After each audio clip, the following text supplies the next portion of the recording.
In today's video, we're going to be putting the head back on the RB20 block, trying to get it all back together to get it back into the Skyline so we can start driving it again. We've got some very basic mods here today, so just grinding off the bonnet, some ARP head studs and a Kinetic multi-layer steel head gasket. I didn't do any machining on the block or the head, so we are going to be using copper spray on the head gasket today, but that's not necessary if you've done machining on your head and block. So jumping into the head, I'll just show you guys quickly before we start playing around with it. I've just cleaned it off with some thinners and a clean rag because there was old head gasket stuck to it.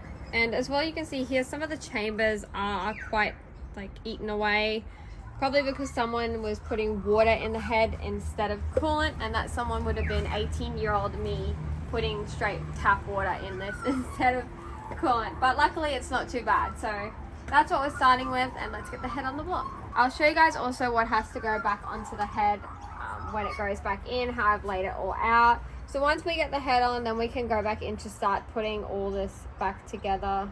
So these are the ARP studs. Basically you can get bolts or you can get studs. Studs are better in my opinion. Just open these up. They do, or they should give you, please give me, yes they do. They give you ARP lubricant in the box as well with this one. So basically how this works, you're going to want to lubricate the washers with the assembly lube, the nuts with the assembly lube, and as well your brand new pretty little head studs, you'll want to lubricate the threads as well before you thread it into the block. I've been lubricating the head studs threads as I put them into the block. I just want to rub the ARP paste on them. That might be a bit too much.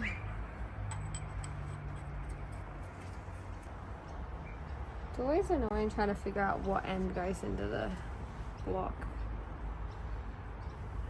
Also trying to ration out the ARP paste because I need some for the washers and for the bolts. Doing the final wipe now on the top of the head just to make sure I didn't get any ARP paste on the deck, just to make sure it's all nice and clean, ready for the head gasket. Now opening the Kinetic head gasket. It's so good. Look at that. I ran a Kinetic on my CA for years without any fail, so I thought why not. I've had a genuine Toyota on the S13 and a Tomei one on the S13. All of them have never really given me any trouble except the OEM stock 1JZ head gasket. We replaced that. Now we gotta leave it for 5 minutes, I think, until it gets tacky. Just waiting 5 minutes for it to get tacky. Woo!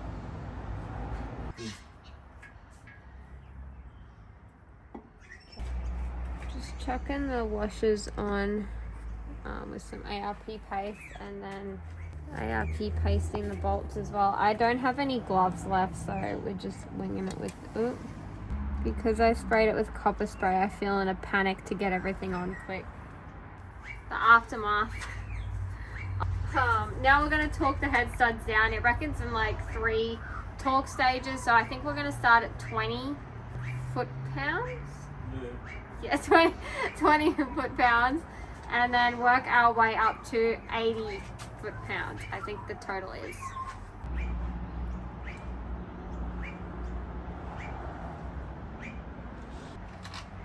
This torque wrench has been used for many, many years. It's a bit funny.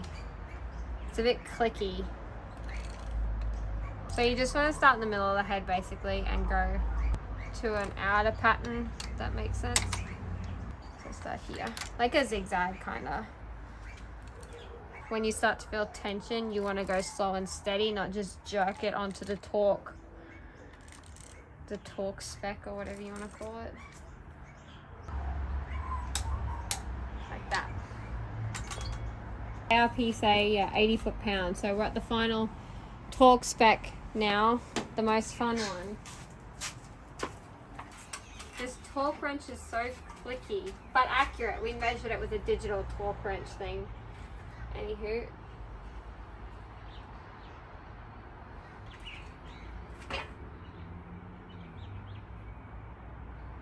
I'm scared.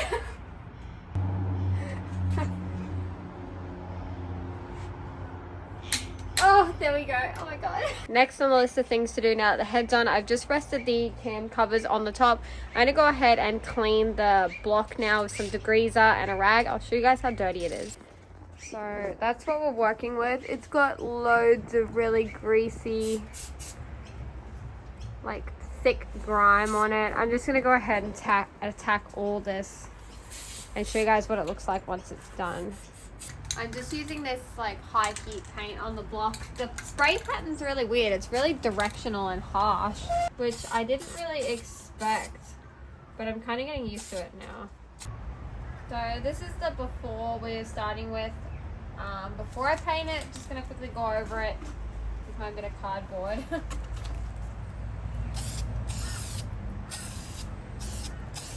I should have a mask on.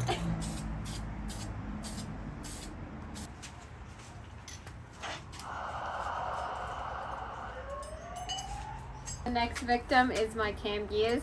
I'm going to do one at a time, so I've labeled them intake and exhaust, so I'm just going to do one at a time. Heat's better. I lied, I'm doing two at once. Because the paint doesn't stick to the writing anyway. This is probably so dodgy, but they look really ugly. I didn't paint the teeth though. They're still clean. The block is all painted now. I've got my food prep glove on. They're the cheapest gloves I could find, and I didn't want to waste any money on like the black ones because they never fit anyway, and I ended up just throwing them away. You can see that. That's a small one. It still doesn't fit. Anyway, the block is painted. Time to go ahead and put the cams in. I'm a little bit worried because some of the cam caps, the bolts are a little bit stuck in the cap, if that makes sense, where there's no thread. So they're a little bit hard to turn. As you would have seen from my last video, they were squeaking quite a bit when we turned them, but I'm just excited to get it mostly back together. Just oiling up where all the lifters and the cams sit now. I've got some HPR30 in this little bottle. Just going around everything and kind of getting it well lubricated before we start trying to put anything back together.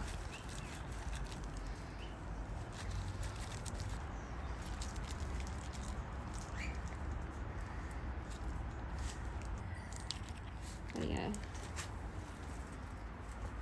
We meant to soak these, but we didn't. So I don't know. I never soaked them in my CA, so, and I never had a problem, so I guess we'll just see how we go. I've never built a motor like this before.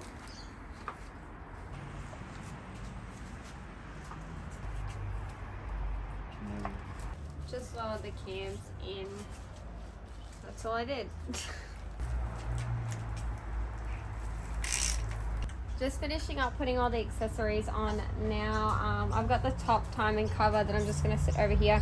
Done the balancer. I'm not sure if I'm going to run a clutch fan or thermo, so I've just put that on there so I don't lose the bolts. Put the alternator on. I'm going to slide this on as well. It definitely makes me excited that it's almost, I hope. I haven't put the cam covers on yet because I'm not exactly sure what color I'm going to paint them. I might just end up painting them black just so I can forget about it because I keep changing my mind. These are the covers I just painted and put fresh gaskets on. They look so pretty. It's already fluff on it.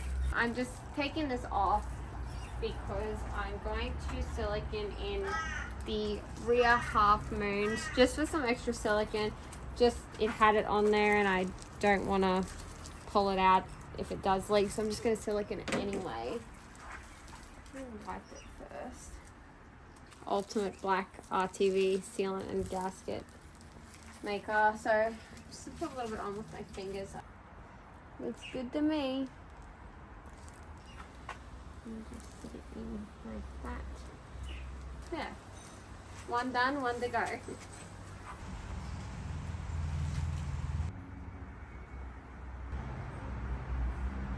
Now we're going to be moving on to the exhaust manifold, and the intake manifold, which are over here.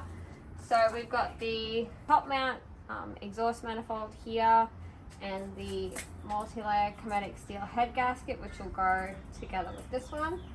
And for the intake manifold, I grabbed a new intake manifold gasket, but this set actually comes with two. One of them is to go between the top and bottom part of the intake, but we're not changing that today. And also grab some silicone for the water jackets around the intake as well. But we'll start with the exhaust manifold first. Just going to try and figure out what way they're a bit tricky. Looks like it goes like that. Just push that on. Chuck this on. It's not that heavy. Okay, now that that's on, I'm gonna put the exhaust manifold bolts on. Now, the bottom ones are a bit harder to get to. You have to kind of thread them on and then pull the manifold out a little bit and thread them on a bit more, because they do rub on the runners. So you can see this one here, it's extremely close to that runner. So what you'll have to do is basically pull it out a little bit and lift it up and get it on a few threads before you go and the other one too, before you put any of the top ones on. So you want to basically start at the bottom and do a few little threads. This is all tight now. Now for the fun part, the turbo. Now I'll unbox this one and show you guys what turbo we decided to get. So for it being a mostly stock RB20, we opted for I'll show you guys first.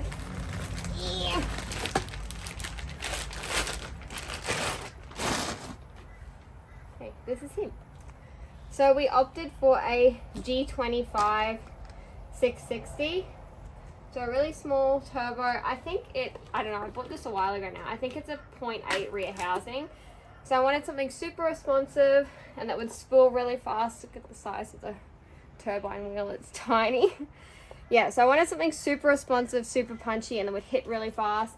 And I did have a G25 660 on my CA, and it was really, really good, really responsive.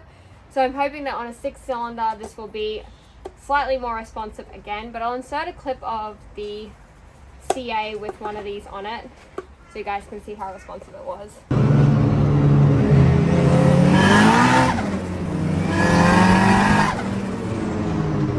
Comes with your turbo, and then as well for the install, a Vband for the exhaust manifold, and then they give you a weld-on for your wastegate, I believe. I don't know. It's a weld-on Vband clamp or something. And then they give you a weld-on for your exhaust side. So for the rear of the turbo for your Vband. So you just want to pop the bottom cap off. There is oil in it, so be careful, it's slippery. Just sit it on nicely like that. Sometimes you will need to clock the front of the turbo depending where this outlet is, but it's not in the car yet and I'm not sure where I'll angle it, so I'll leave it at that. Just want to grab the small V-band, so just stretch it around the bottom of the turbo. That's on now. You just want to go ahead and tighten that up, and then that basically will be all secured. Moving on to the intake, got the JB World red silicone gasket maker. So we're just going to put a small wiping of silicone over these water jackets down here. So there's 1, 2, 3, 4 water jackets. You don't want to put a thick bead because it will, go out and cover the hole. I'm using gloves, but the gloves don't fit very well, so this is not going to be very pretty. That'll do. It's not the prettiest, but that'll work. So now we need to grab the intake manifold gasket. So we want this little one because we're not changing the one between the runners today. We're only changing the one. So that's for the throttle body. This one's for between the intake that meets the block and the top half. But today we're going to be using this one. So it's going to go this way. And just carefully push that on. Now you want to line the intake up with the, so there are some like studs on the block on the front and the rear, and you just want to line those up so it'll sit on there.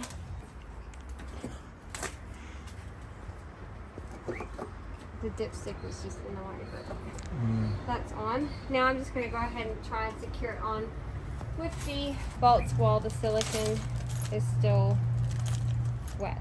I'll be back in a second. So that is basically how I reassembled the RB20. I'm not going to include a bunch of stuff like the power steering because that's just the boring stuff.